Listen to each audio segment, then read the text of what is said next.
ការឡើងជាបន្តទៀតនៅពេលដែលការប្រយុទ្ធគ្នានៅទល់ដែនក៏កាន់តែសន្ធាប់មិនថយដៃព្រោះអីថៃនៅតែបន្តឈ្លានពានទម្លាក់គ្រាប់បន្ថែមទៀតនៅក្នុងដែនអធិបតេយ្យរបស់កម្ពុជាហើយកម្ពុជាជាម្ចាស់ផ្ទះស្របច្បាប់ជាម្ចាស់អធិបតេយ្យមានសិទ្ធិការពារខ្លួននិងប្លង់ទៅរកជំរុំកន្លែងដែលយោធាថៃមកបោះទីតាំងឬរំលោភដែនអធិបតេយ្យរបស់កម្ពុជាមូលហេតុនេះហើយដែលធ្វើឲ្យការបាញ់ប្លង់ដាក់គ្នានេះគឺនឹងមិនឈប់ទេហើយការដែលមិនឈប់គឺកម្ពុជារក្សាសិទ្ធិការពារខ្លួនប៉ុន្តែថៃចោទថាការការពារខ្លួននេះគឺជាការដែលឈ្លានពានប្លង់ដាក់ចូលទៅតំបន់ស៊ីវិលរបស់ថៃធ្វើឲ្យថៃគិតតែប្លង់ថែមឬក៏ទម្លាក់គ្រាប់កាន់តែជ្រៅទៅហើយនឹងរៀលដាលកាន់តែខ្លាំងឡើងបន្ថែមទៀតបាទរហូតដល់ទៅមានតេ50ទម្លាក់គ្រាប់នៅសំពៅលូននៅបាត់ដំបងនោះយើងមិនទាន់ដឹងព័ត៌មានច្បាស់ការពីក្រសួងការពារជាតិទេប៉ុន្តែបងប្អូនដែលជាជនរងគ្រោះនឹងរាយការណ៍មកថាគ្រាប់នេះគឺធ្លាក់ធ្វើឲ្យមានមនុស្សរបួសនិងស្លាប់ជាច្រើនអ្នកយើងរងចាំមើលតើក្រសួងការពារជាតិនឹងផ្សាយសេចក្តីជូនដំណឹងនេះយ៉ាងណាប៉ុន្តែដូចខ្ញុំជម្រាបអញ្ចឹងថាជារឿងគួរឲ្យសោកសង្រេងណាស់យើងរស់នៅក្នុងដែនដីអធិបតេយ្យរបស់យើងសោះយើងរស់នៅក្នុងផ្ទះយើងសោះយើងរស់នៅក្នុងដីយើងសោះសុំតែសេចក្តីសុខអត់បានរហូតដល់គេមកទម្លាក់គ្រាប់ធ្វើឲ្យយើងប្រត់ប្រាស់គ្រួសារបងប្អូនយ៉ាងគួរឲ្យសង្វេគបាទឥឡូវនេះគឺខ្ញុំនឹងស្លេះរឿងនេះបន្តិចប៉ុន្តែមុននឹងចូលដល់រឿងនេះគឺតកតងនឹងកិច្ចប្រជុំគណៈកម្មាធិការកិច្ចការព្រំដែនទូទៅនេះដែលជាកម្រិតមួយជជែកស៊ីជម្រៅដើម្បីបន្ថយកម្ដៅព្រំដែនដែរព្រោះកម្រិត GBC នេះគឺគណៈកម្មការព្រំដែនទូទៅនេះគឺកម្រិតក្រសួងការពារជាតិបានន័យថាជាកម្រិតយោធាកម្ពុជាហើយបើតាមអ្វីដែលចុះផ្សាយនៅកាសែតរបស់ថៃគឺកាសែតបាងកក់ប៉ុស្តិ៍ដែលចុះផ្សាយនៅមុននេះប្រហែលជា1ម៉ោងបានលើកឡើងថាកិច្ចប្រជុំគណៈកម្មការកិច្ចការព្រំដែននេះទូទៅនេះគឺនឹងប្រព្រឹត្តទៅនៅម៉ោង4រសៀលនេះបាននៅប្រមាណជា3-4ម៉ោងទៀតនេះគឺគេនឹងចាប់ផ្ដើមធ្វើនៅឯខេត្តចន្ទបុរីដោយការកំណត់ទុកបើទោះបីជាកម្ពុជាស្នើសុំឲ្យទៅធ្វើនៅម៉ាឡេស៊ីទីក្រុងកាឡាលំពួរក៏ដោយក៏ប៉ុន្តែថៃនៅតែតឹងដាច់ណាត់ថាត្រូវតែធ្វើនៅដែនអធិបតេយ្យរបស់ថៃនៅជិតព្រំដែនខ្មែរថៃហ្នឹងព្រោះអីគេថាលើកមុនGBC ហ្នឹងធ្វើនៅស្រុកខ្មែរគេមកដែរអញ្ចឹងទៅធ្វើនៅថៃម្ដងក៏មិនអីដែរហើយមិនចង់ឲ្យប្រទេសទី3ណាលូកដៃទៀតចង់ឲ្យតែខ្មែរនិងថៃដោះស្រាយបញ្ហាហ្នឹងរួមគ្នាអញ្ចឹងហើយនៅក្នុងម៉ោង4រសៀលហ្នឹងគឺអ្វីដែលនឹងជជែកគឺមិនមែនជជែកតែមួយថ្ងៃទេគឺគ្រោងធ្វើ3ថ្ងៃ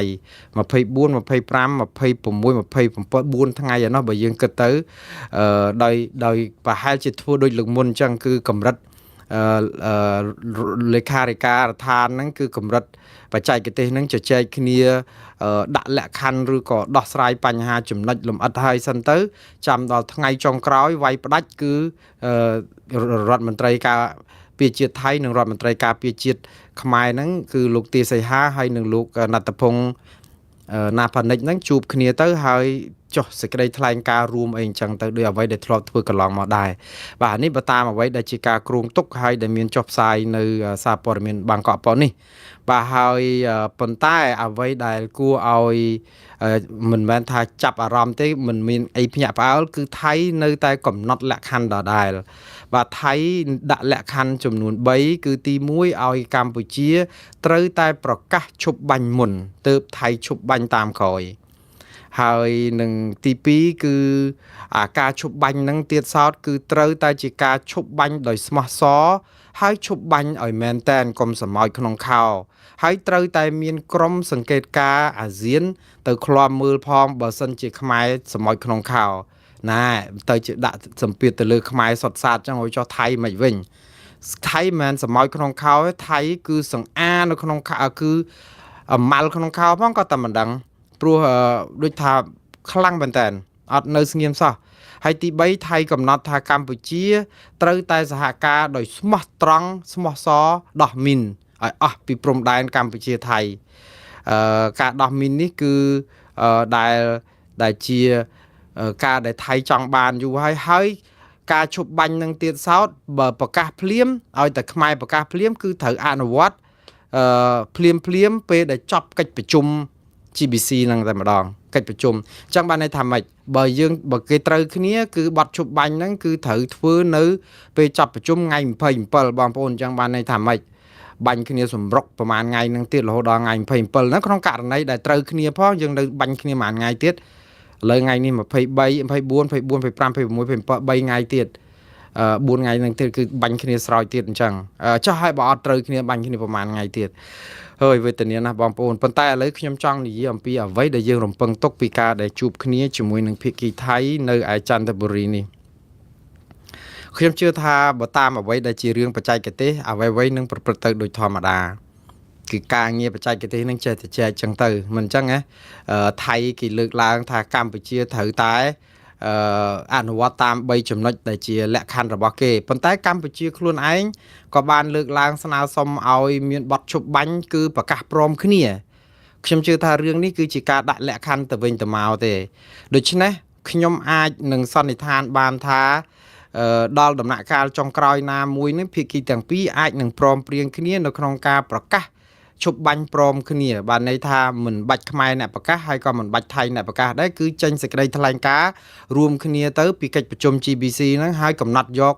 ម៉ោង10យប់ថ្ងៃទី27ចឹងទៅឧទាហរណ៍ឬក៏12យប់ថ្ងៃទី27ខែធ្នូហ្នឹងគឺជា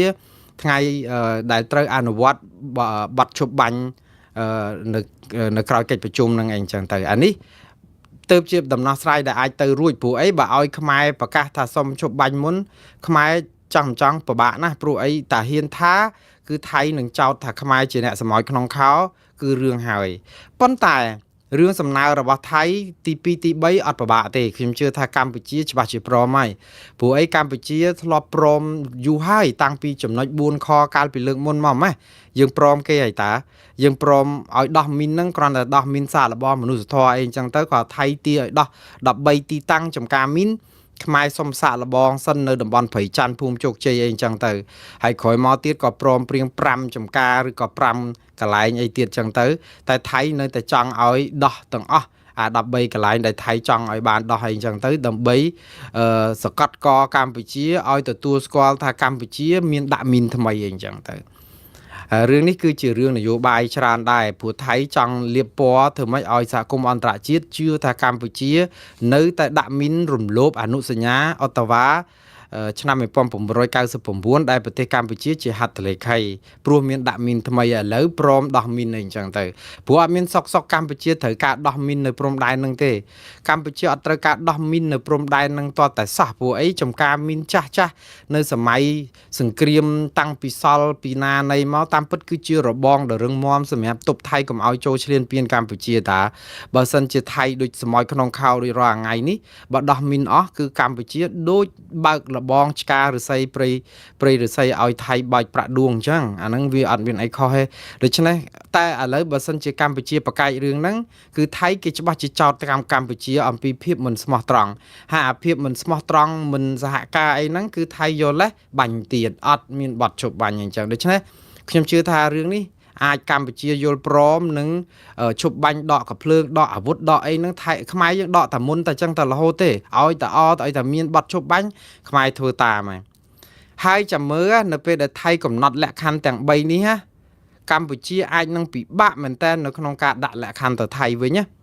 លក្ខខណ្ឌកម្ពុជាអត់មានលក្ខខណ្ឌអីទេគឺសុំឲ្យថៃប្រកាសបទឈប់បាញ់ព្រមគ្នាជាមួយកម្ពុជាកុំឲ្យកម្ពុជាប្រកាសមុនអាចតែប៉ុណ្្នឹងឯងព្រោះថៃគេកំពុងតែកំណត់លក្ខខណ្ឌគេឲ្យខ្ពស់ដើម្បីឲ្យខ្មែរឡៃតែវល់ដើម្បីចរចាជាមួយអាលក្ខខណ្ឌដែលកុំឲ្យខ្មែរប្រកាសមុនសុកចិត្តប្រកាសព្រមគ្នាហ្នឹងហើយព្រមតាមលក្ខខណ្ឌដទៃទៀតរបស់ថៃដូចជារឿងដកកភ្លើងឬក៏អនុវត្តបទជប់បាញ់ឲ្យមានប្រសិទ្ធភាពហើយមាន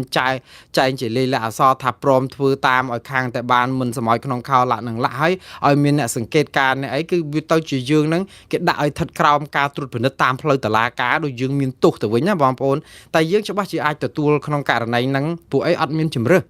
យើងមានជំរឿសមកពីណាឥឡូវបើទីតាំងជាច្រើននៅតំបន់ព្រំដែនគេវាយពាត់យកចង់អស់ហើយហ្នឹងគេដេញគេដាក់ទងជ័យគេ បាញ់សន្ធាប់ទម្លាក់គ្រាប់ធ្វើឲ្យខ្ទេចខ្ទីគ្រប់ហេដ្ឋារចនាសម្ព័ន្ធនៅម្ដុំតំបន់ដែលថៃគេផ្សាយលទ្ធផលមកគឺ17កន្លែងអត់តែមួយកន្លែងទេកំពុងតែប្រទីងបន្ទងគ្នាខ្លាំងក្រៅពីហ្នឹងគឺគេវាយរំលោភបំពានឈ្លានពានយកចង់អស់ហើយហ្នឹងទីតាំងសំខាន់ដែលគេមានដាក់ពណ៌ឲ្យយើងទៀតគឺតាមព្រំដែនហ្នឹងគឺទីតាំង16កន្លែងក្នុងចំណោម17កន្លែងហ្នឹងមាន6ទីតាំងគឺគេឈរជើងម្ចាស់ការទាំងស្រុង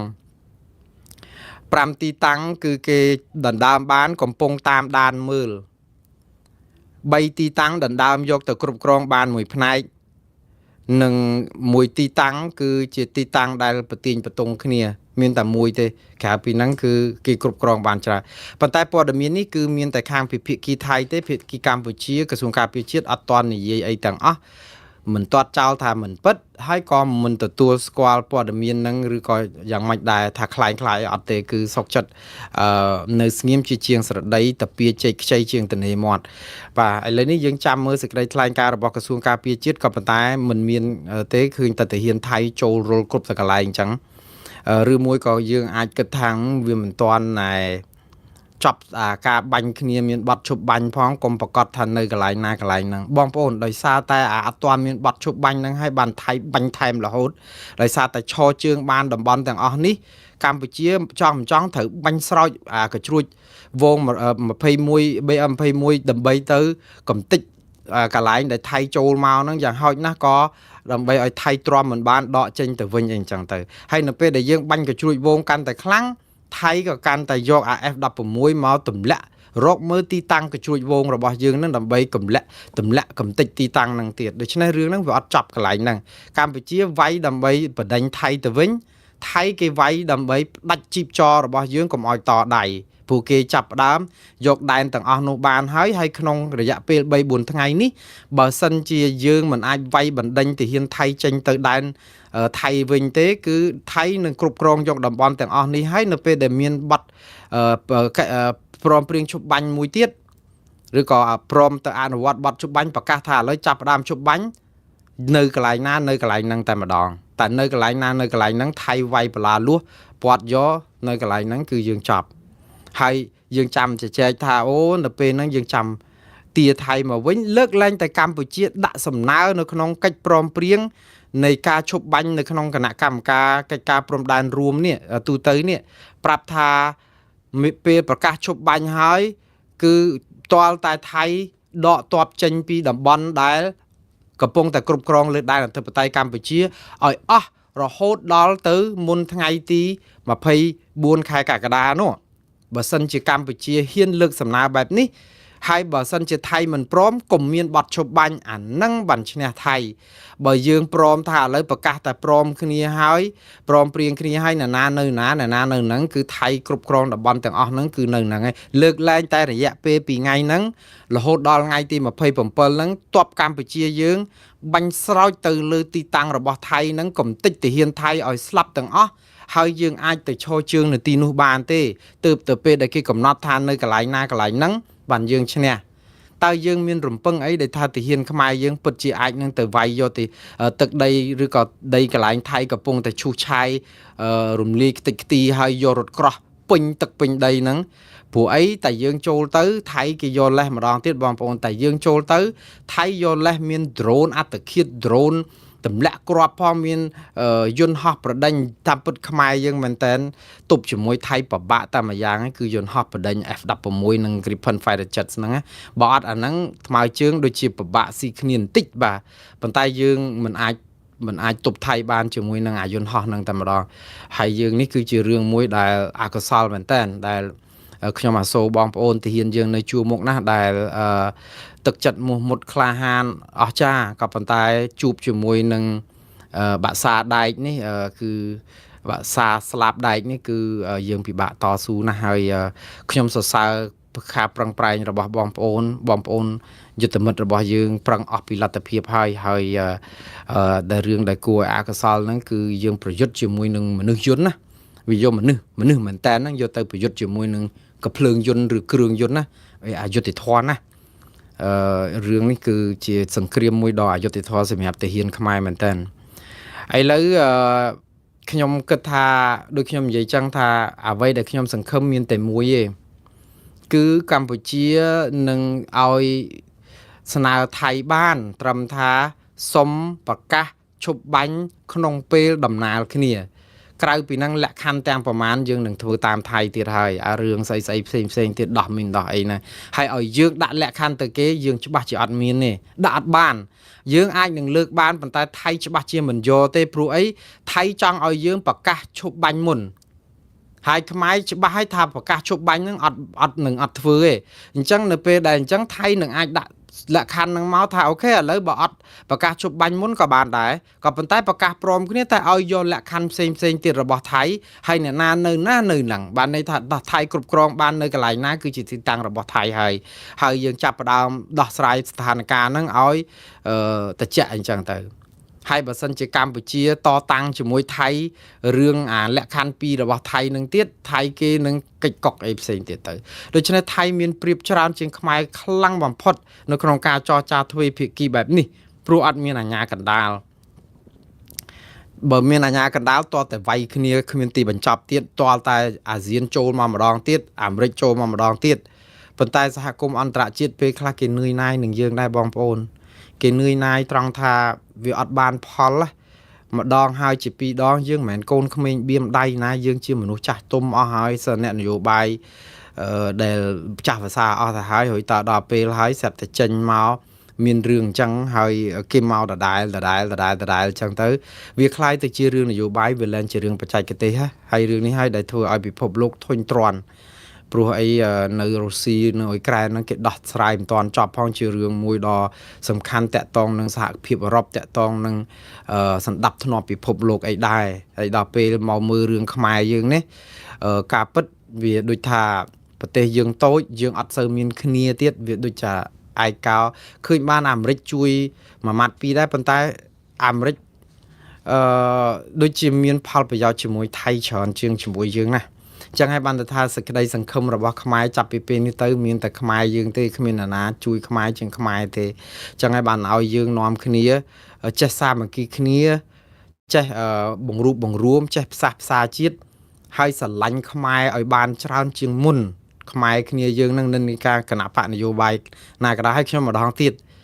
ការបង្រួបបង្រួមផ្សះផ្សាជាតិខ្មែរនេះផ្ដើមចេញពីគណៈបកប្រជាជនកម្ពុជាព្រោះអីគាត់គឺជាអ្នកបំផ្លាញក្រមប្រឆាំងធ្វើឲ្យគេមានបញ្ហាជាជនរងគ្រោះអត់មានយុត្តិធម៌អញ្ចឹងក្រមគេក៏ចាំតែសងសឹកចាំតែរករឿងដើម្បីឱកាសផុចផលឲ្យដើម្បីយកពេលហ្នឹងមកតវ៉ាហើយដោយសារតែពួកគាត់រកឱកាសមកតវ៉ាហ្នឹងហើយបានជាញយដងយើងច្រើនតែលឺសូសាងើបមួយវាយមួយហ្នឹងគឺចេញជារហូតហើយមកដល់ម៉ោងនេះស្រាប់តែចេញសាររបស់លោកប្រធានព្រឹទ្ធសភាកម្ពុជាសារនេះប្រហែលជាមិនមែនជាសារចាស់ពេកទេព្រោះអីយើងដឹងហើយនៅពេលដែលមានចំនួនព្រំដែនកម្ពុជាថៃនេះគឺប្រជាពលរដ្ឋខ្មែរមានការថ្នាក់ចិត្តច្រើនជាមួយនឹងរដ្ឋាភិបាលតាក់ទងនឹងការគ្រប់គ្រងទាហានតាក់ទងនឹងបញ្ហាអំពើពុករលួយតាក់ទងនឹងបញ្ហាអី100ជំពូកតាក់ទងនឹងការសន្យាកុហកថាមានសំណាញ់មេឃឲ្យមិនយកទៅបាញ់យន្តហោះប្រដេញ F16 ថៃនិង Gripen Fighter Jet របស់ស៊ុយអែតដែលទម្លាក់គ្រាប់ស្លាប់ទាហានយើងមកកណកដឹកមិនអាចធ្វើអីថៃបានចុងក្រោយទៅធ្វើឲ្យមានការយំស្រែកសួរថាតើសំណាញ់មេឃនឹងនៅឯណាអញ្ចឹងទៅហើយបញ្ហាខ្វះខាតស្បៀងអាហារសម្រាប់យោធាជួរមុខអីនឹងនាំគ្នាអង្គាសលុយពីប្រជាពលរដ្ឋគេសួរថាថវិកាជាតិនៅឯណាលាក់នឹងលាក់អីចឹងក៏ច្រើនដល់អញ្ចឹងហើយអាការប្តឹងទៅតុលាការយុត្តិធម៌អន្តរជាតិក៏មិនប្តឹងខាង ICJ នោះក៏មិនប្តឹងអីចឹងទៅប្រជាពលរដ្ឋចេះតែឆ្ងល់ចេះតែសួរអីទៅវាធ្វើឲ្យមានការថ្នាក់មានការរិះគន់ការមិនពេញចិត្តចាប់ផ្ដើមមានការរិះគន់តាមបណ្ដាញសង្គមអ្នកខ្លះរហូតដល់ជេរបតិចផ្ដាសាអីក៏មានដែររហូតតតែចេញសារមួយថ្មីនេះតាមបណ្ដាញសង្គមដែលឮសារដែលជាសម្លេងរបស់លោកហ៊ុនសែនហើយខ្ញុំជឿថាមិន AI ទេព្រោះអីខ្ញុំថា AI គេអាចធ្វើបានសម្លេងលោកហ៊ុនសែនអត់ពិបាកទេប៉ុន្តែសម្លេង AI ឬមិន AI យើងចាំតែកន្លែងនេះមួយបានហើយបើសិនជាខាងគណៈបកប្រជាជនកម្ពុជាឬក៏ស្ថាប័នព្រឹទ្ធសភាអត់ទាត់ចោលថាព័ត៌មាននឹងគឺជាព័ត៌មាន AI គឺព័ត៌មាននឹងពិតហើយ ព្រោះអីគាត់ដឹងហើយសម្លេងរបស់លោកហ៊ុនសែនថ្លែងសារបែបចឹងហើយចែកផ្សាយតាមបណ្ដាញសង្គម Facebook ឡើងផុសផុលហើយបែរទៅជាអ្នកនាំពាក្យព្រឹទ្ធសភាអត់មានមួយម៉ាត់អីសោះឲ្យទាត់ចោលថាហ្នឹងជា AI ហើយខ្ញុំមិនជឿថាអ្នកនាំពាក្យព្រឹទ្ធសភាឬក៏លោកហ៊ុនសែនមកទាត់ចោលសម្លេងគាត់ហ្នឹងទេព្រោះសម្លេងនេះវាបានផលដល់ការគំរាមកំហែងប្រជាពលរដ្ឋដែរដើម្បីបន្សាបអតិពលប្រជាពលរដ្ឋក្នុងការក្រោកតបវ៉ាតតាំងអីចឹងទៅព្រោះតែលឺសារងើបមួយវាយមួយចាប់ដាក់គុកចាប់អីចឹងទៅប្រជាពលរដ្ឋបាក់ស្បាទៀតលែងហ៊ាននិយាយអីទៀតហើយការលែងហ៊ាននិយាយអីហ្នឹងគឺវាបានប្រយោជន៍ដល់អ្នកគ្រប់គ្រងរដ្ឋាភិបាលដែលគ្រប់គ្រងប្រជាពលរដ្ឋដែរព្រោះអីពងតែរពើងបែបនេះតែមានប្រជាពលរដ្ឋអាចនិយាយអីបានបើចេញមតិអំពីការថ្នាក់អីគឺរដ្ឋាភិបាលច្បាស់ជាគេហៅថាភ្លើងកំតិចភ្លើងផ្កាភ្លើងប៉ិនភ្នែកមន់នឹងធ្វើឲ្យឆេះព្រៃ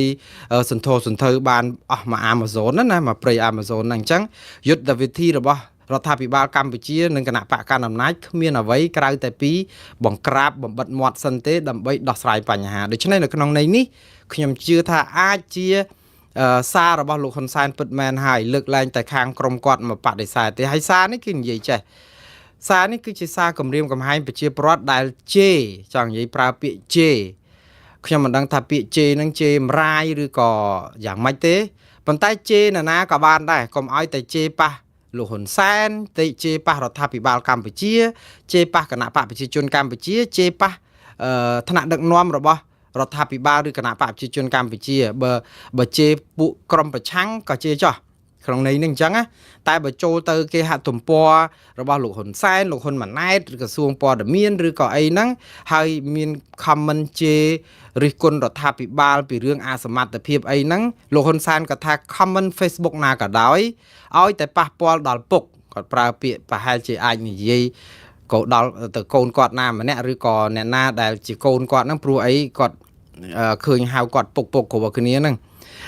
រដ្ឋាភិបាលគណៈបកប៉ះពាល់ដល់ពុកប៉ះពាល់ដល់រដ្ឋាភិបាលគណៈបកប្រជាជននៅថ្នាក់ដឹកនាំគឺត្រូវតែជាប់គុកដាច់ខាតអត់ត្រូវបានទទួលការលើកលែងទេឲ្យផ្ដាំផ្ញើតគ្នាផងគាត់ខ្លាចនិយាយទៅឮតែពី3នាក់គាត់សុំឲ្យផ្ដាំតគ្នាផងទៀតដូច្នេះរឿងនេះមិនជា AI ទេវាជាសម្លេងពិតដូចសម្លេងលោកហ៊ុនសែនច្រើនណាស់ដែលគម្រាមនេះម្ដងទៀតព្រោះ AI អត់អាចធ្វើសម្លេងដោយលោកហ៊ុនសែនពេកទេព្រោះអា Facebook ហ្នឹងបើតាមចំណាំមានតែសម្ដេចពុកទេដែលអាចនិយាយបានណាព្រោះបើ AI វាច្បាស់ជា Facebook ហើយអញ្ចឹងបើលោកហ៊ុនសែនគឺ Facebook បាទគឺគាត់ចាំសារ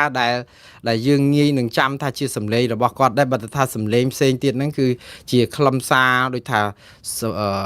សម្លេងសម្លុតរបៀបដូចថាធ្វើឲ្យបាក់បបខ្លោបខ្លាយអីហ្នឹងគឺនៅមានទម្ងន់បែបហ្នឹងដដែលម្ដងទៀតបងប្អូនបើសិនជាខាងព្រឹទ្ធសភាទាត់ចោលសម្លេងហ្នឹងអាហ្នឹងយើងដឹងថាសម្លេងមិនពិតប៉ុន្តែខ្ញុំជឿថាពួកគាត់មិនទាត់ចោលទេព្រោះវាបានចំណេញដល់រដ្ឋាភិបាលនិងគណៈបកប្រជាជនកម្ពុជានិងខាងស្ថាប័នព្រឹទ្ធសភាក្នុងការបង្ក្រាបប្រជាពលរដ្ឋមិនឲ្យហ៊ានក្រោកនិយាយរិះគន់រដ្ឋាភិបាលទេព្រោះមានរឿងច្រើនណាអ្នកណានិយាយរិះគន់អីក៏តែមិនបានដែរព្រោះអីយើងមើលអ្នកកសែតអ្នកអីហ្នឹងចាប់ដាក់គុកអស់ហើយចុងក្រោយហ្នឹងគឺបាត់អ្នកនាងធីសវណ្ណថាមួយដែលជាចៅនឹងតាដែលអូកល្អឿនគ្នាចាក់ទឹកមិនលិចនោះដល់ពេលចុងក្រោយហ្នឹងបាត់ឈឹងតាំងពីទៅជួប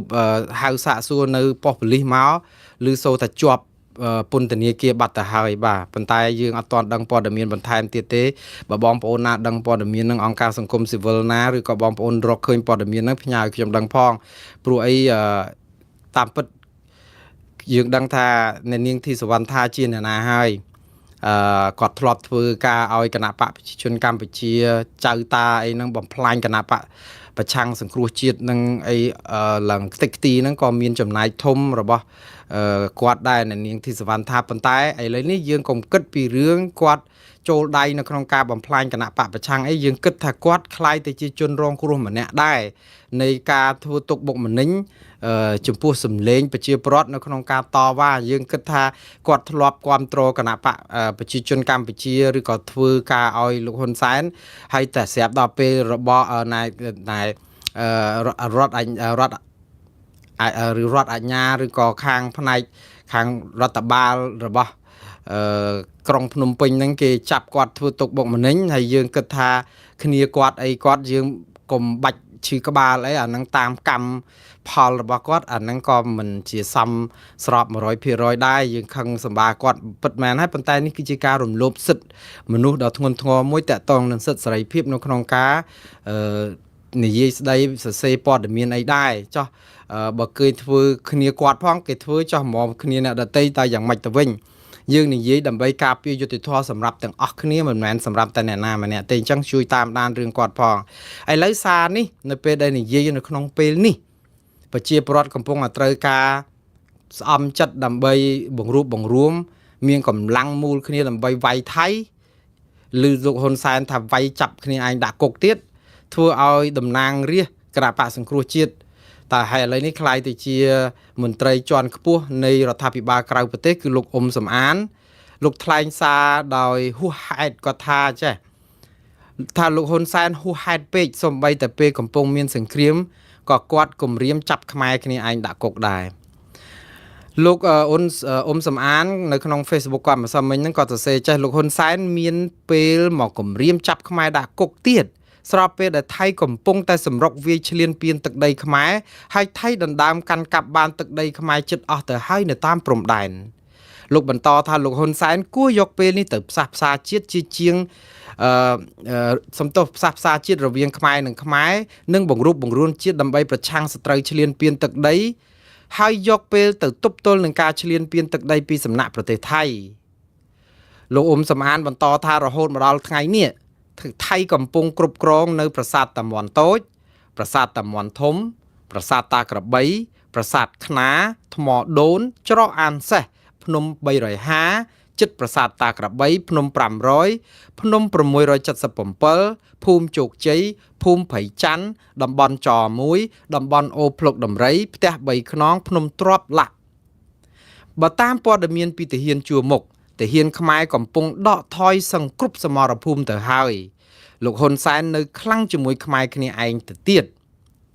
លោកអ៊ុំសំអានបន្តថាមូលហេតុនៃការបាត់បង់ទីតាំងទាំងនេះគឺដោយសារតែគ្រាប់បែកទម្លាក់ពីយន្តហោះចម្បាំងរបស់ថៃ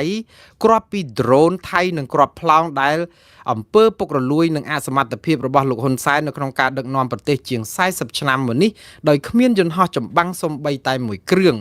គ្មានសំណាញ់មេឃគ្មានកំភ្លើងបាញ់ដ្រូនគ្រប់គ្រាន់និងគ្មានដ្រូនចម្បាំងឲ្យគ្រប់គ្រាន់លោកអ៊ុំសំអានបន្តទៀតថាសុំទោសខ្ញុំមិនចង់និយាយពាក្យទាំងអស់នេះទេនៅពេលដែលសង្គ្រាមក៏ប៉ុន្តែលោកហ៊ុនសែនហួសហេតុពេកសូម្បីតែពេលកំពុងតែមានសង្គ្រាមក៏គាត់គំរាមចាប់ខ្មែរគ្នាឯងដាក់គុកម្យ៉ាងទៀតរបបរបស់លោកហ៊ុនម៉ាណែតមិនប្តឹងចំនួនព្រំដែនជាមួយថៃទៅតុលាការយុត្តិធម៌អន្តរជាតិ ICJ និងមិនប្តឹងថៃទៅតុលាការព្រហ្មទណ្ឌអន្តរជាតិ ICC ហើយក៏មិនប្តឹងថៃទៅសហប្រធាននៃកិច្ចព្រមព្រៀងសន្តិភាពទីក្រុងប៉ារីឆ្នាំ1991ដែរបាទនេះគឺជាប្រសាសន៍របស់លោកអ៊ុំសំអានដែលមួយរយៈកន្លងមកនេះលោកអ៊ុំសំអានហាក់បីដូចជាថ្នមពាក្យខ្លាំងណាស់ស្អំបាទន័យថាសរសើរកងទ័ពយើងជួមុខនឹងមែនតែនក៏ប៉ុន្តែម្ដងនេះលោកដាក់បាតលូតធាក់ដែរហើយព្រោះប្រហែលជាអត់ទ្រាំនឹងលោកហ៊ុនសែនដែលមកដល់ម៉ោងហ្នឹងហើយនៅតែមានសារកម្ចាយគ្នាក៏តែមិនដឹងហើយបាទនៅក្នុងពេលជាមួយគ្នាហ្នឹងក៏ប្រធានរដ្ឋាភិបាលក្រៅប្រទេសលោកសំរងស៊ីឯនោះវិញក៏មិនបដាក់មាត់ដែរលោកសរសេរសារនៅបណ្ដាញសង្គម Facebook របស់លោកនឹងថាអញ្ចឹងបរទេសឈ្លានពានបង្កមហន្តរាយដល់ជាតិនិងពលរដ្ឋហ៊ុនសែនមិនហ៊ានប្តឹងមួយថ្ងៃខំប្រឹងគម្រាមតែជាតិសាសឯងហើយលោកបានសរសេរសារចុងក្រោយដោយអ្វីដែលសរសេរតាំងពី 4-10 ឆ្នាំមុននោះថាហ៊ុនសែនអើយចុះចេញទៅបាទនេះគឺជាប្រសាសន៍របស់អ្នកដែលប្រើប្រាស់បណ្ដាញសង្គមគឺដែលជាមន្ត្រីជាន់ខ្ពស់នៅក្នុងជួរដឹកនាំរដ្ឋាភិបាលក្រៅប្រទេសគ្រាន់ជាការបញ្ចេញមតិរបស់ពួកគាត់នៅក្នុងការលើកឡើងនេះហើយម្ដងទៀតបងប្អូនខ្សែអត្ថសម្លេងនេះយើងអត់ដឹងថាជាសម្លេងរបស់លោកហ៊ុនសែន 100% នៅឡើយទេប៉ុន្តែបើសិនជាខាងរដ្ឋាភិបាលកម្ពុជាឬក៏ប្រសិទ្ធិឬក៏លោកហ៊ុនសែនខ្លួនលោកមិនទាត់ចោលទេគឺព័ត៌មាននេះគឺពិត 100% ហើយបាទហើយនឹងបានប្រយោជន៍ដល់ការគម្រាមកំហែងហើយខ្ញុំនឹងមានការវិភាគបន្តិចតាក់ទងនឹងរឿងតើការគម្រាមកំហែងបានផលអ្វីខ្លះក្នុងបរិបទដែលយើងកំពុងតែមានសង្គ្រាមជាមួយថៃ ប៉ុន្តែមុននឹងដល់ពេលហ្នឹងខ្ញុំនឹងបង្ហាញព័ត៌មានដែលជាពាក់ពីព្រឹកបន្តិចគឺពីយប់មិញបន្តិចគឺតកតងនឹងរឿងលោកមូនពេជ្របាទលោកមូនពេជ្របានសរសេរនៅលើបណ្ដាញសង្គម Facebook របស់លោកកាលពីម្សិលមិញលោកបានជម្រាបថាពាក្យបណ្ដឹងដែលបងប្អូនខ្មែរជាង100,000 នាក់បាទដែលផ្តិតមេដៃឬក៏ចុះហត្ថលេខាចូលរួមឲ្យគាត់តំណាងផ្ញើឲ្យទៅតុលាការព្រហ្មទណ្ឌអន្តរជាតិ ICC ដាក់ប្តឹងថៃទាក់ទងនឹងការឈ្លានពានដែនអធិបតេយ្យកម្ពុជានិងរឿងឧក្រិដ្ឋកម្មសង្គ្រាមអីសពបែបយ៉ាងនោះគឺបានទៅដល់ដៃតុលាការគេទទួលជាផ្លូវការឲ្យព្រោះអីនៅក្នុងអ៊ីមែលដែលគាត់បានបង្ហោះនៅបណ្ដាញសង្គម Facebook គាត់កាលពីម្សិលមិញហ្នឹងគឺបានបញ្ជាក់ថាតុលាការខាងស្ថាប័នអัยការរបស់តុលាការ ICC នេះបានទទួលពាក្យបណ្ដឹងនេះជាផ្លូវការនៅថ្ងៃទីដែលគាត់ដាក់តាំងពីថ្ងៃទី4 ខែធ្នូមកអញ្ចឹងបានន័យថា2 សប្តាហ៍ជាងបាទលឿនដែរដែលគេទទួលហើយចំណាត់ការយ៉ាងណាយើងទាំងអស់គ្នានៅតាមតទៅទៀតបងប្អូនព្រោះគាត់ថ្មីនេះគឺកាលពីម្សិលមិញនេះគាត់ដាក់ឯកសារបន្ថែមទៀតនៅពេលដែលថៃឈ្លានពានបន្ថែមលើដែនអធិបតេយ្យកម្ពុជាហ្នឹងដែលឯកសារនេះគាត់ថាមានដល់ទៅ56ទំព័រកាលលើកមុនគាត់ដាក់ជាង30ទំព័រឥឡូវមានដល់ទៅ56ទំព័រទៀតហើយយើងសង្ឃឹមថាព័ត៌មាននេះគឺនឹងយ៉ាងហោចណាស់ក៏ជាបច្ច័យមួយដើម្បីឲ្យស្ថាប័នតុលាការអន្តរជាតិមួយនេះដឹងថារដ្ឋាភិបាលកម្ពុជាមិនបានប្តឹងមែនតែប្រជាពលរដ្ឋកម្ពុជាបានដាក់ប្តឹងមួយផ្នែកហើយកុំឲ្យស្ងាត់ឈឹងសោះបាទយ៉ាងណាយើងគួរតែនាំគ្នាត្រេកអរគុណលោកមូនពេជ្រជាជាងនាំគ្នាទៅជេរបចោបតិចផ្ដាសាមើលងាយមើលស្រាលគាត់ទៅវិញបាទយើងជួយគ្នាទៅតាមលទ្ធភាពដែលអាចធ្វើទៅបានហើយបើរដ្ឋាភិបាលកម្ពុជាគិតថារឿងនេះជាការធ្វើឲ្យអាម៉ាស់ដល់រដ្ឋាភិបាលកុំចាំបាច់ឲ្យលោកមូនពេជ្រទៅមុនយើងមានជារដ្ឋាភិបាលស្របច្បាប់អីអញ្ចឹងដាក់ទៅខ្លួនឯងទៅកុំឲ្យរិះនឿយអីឲ្យរិះធ្វើអីទៀតទៅ